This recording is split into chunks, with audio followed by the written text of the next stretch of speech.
That's The Killers with Mr. Brightside. My guest is Steve Pemberton from Inside Number 9. Steve, if people haven't seen the show, and they should watch it, it's amazing. How would you describe the show? Well, with great difficulty. It's an anthology show which is made up of self-contained episodes which could take you anywhere as long as it's inside a number 9. So you could be in a regular house. We've all wondered what goes on behind our neighbours' front doors. So we do some of them which are very sort of normal houses, and we do some which are more unusual. So we'll have the referee's changing room, we'll have a shoe number 9, we'll have a theatre dressing room or a train compartment.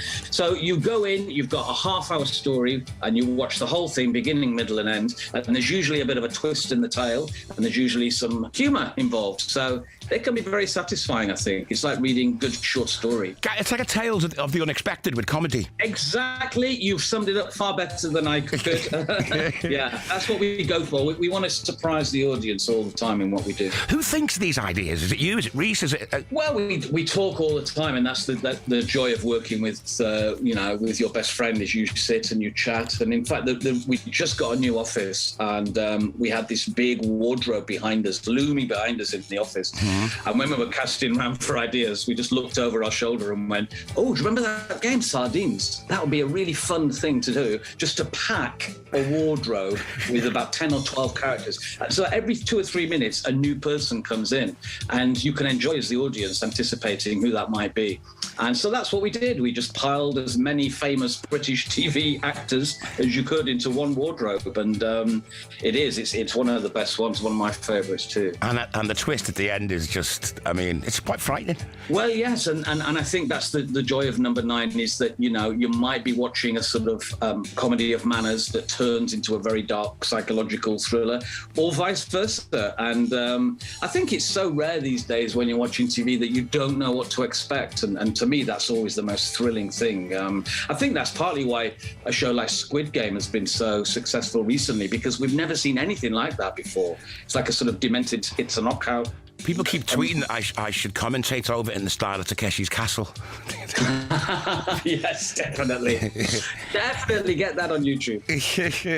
So how do you intend to take it on tour? Well, what we're doing for these 2 weeks, we basically had a book that's just come out called The Insider's Guide to Inside Number 9, where we talked about our inspiration for all the episodes, and there were interviews with directors, designers, and it's a fantastic book that lifts the lid, if you're a fan, on what goes into making it. And we did a night at the Barbican in London to promote it, just sitting in a chair. And like you say, we were behind the curtain suddenly. We were the 2 guys behind the curtain doing The Wizard of Oz.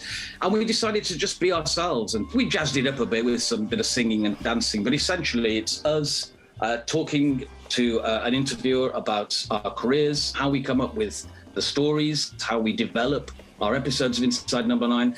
And in the second half, we throw it over to the audience. And that's where it gets really interesting, because you get all kinds of random question generators and mad things coming up. So it was a big success. We found that people really liked it, and we very quickly put a tour together. When's the tour start? It starts this Monday in Liverpool, Monday the 6th, for 2 weeks until the 19th. And we are dotted around Manchester, Liverpool, Newcastle, Southampton, Brighton, lots of places. You'll be able to look at it online, but they're just one nights. And we are planning to do a more theatrical Inside Number 9 show, maybe in 2 or 3 years' time. But for now, this is the closest we're going to get. And I think in these times, it seems like a bit of a mad idea to be going on the road at the moment. But I've been to the theatre a few times in London recently, and you get that sense of joy of being back in a room with people. I've been to some gigs recently and some comedy shows and some theatre shows, and there's just nothing like it. And you realise how much we've missed that over the past couple of years. I wanted to go back to the League of Gentlemen 1 second. Who came up with Royston Vasey?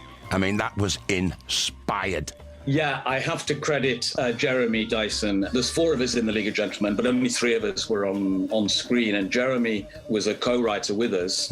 We made a big long list of place names, and some of them were a bit too wacky, and he just came up with that, and he just said, "I've always thought this sounded like the name of a town, Royston Vasey." For people who don't know, it's the real name of the comedian Roy Chubby Brown.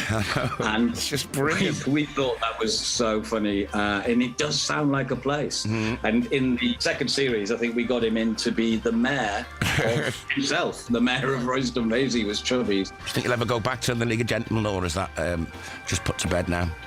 You never say never. I mean, you know what it's like being in a long-running show, and how much the fans just, they don't give up on it, or they don't sort of let you forget about it. So we did a little comeback about 3 or 4 years ago where we did some TV shows. And I think going out on the road is when you really appreciate it. That's where you can meet the fans, and the fans can show you the appreciation they have for the show and dress up as the characters. So that is something that I would definitely jump at, but it's just a question of when we can do it and getting all the schedules aligned. Thanks for talking to us. My absolute pleasure. See you at the next awards do, whenever that may be. Yeah, see you, man. Have a good day.